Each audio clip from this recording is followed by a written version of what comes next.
E weche mamoko ni jagoro mongirore migao mar somo Julius Bitok otelo chenro mar yawo ayanga penj maduong' mar KCSE e kaunti ma Nairobi.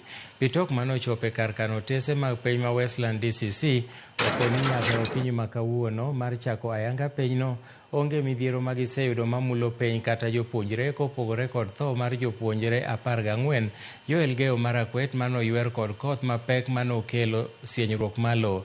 Bitok ogolo ndek kalapapla kendo limo Elgeyo Marakwet maneno kaka penyno dhi nyime.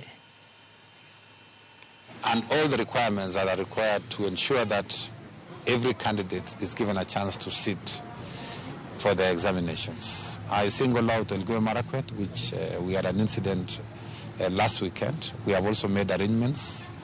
Unfortunately, we lost 14 students in the incident. It's really unfortunate. And we have made logistical arrangements also, including working very closely with our security agencies to ensure that all the students have been safely evacuated and all the students can be able to sit for their examinations without interruption.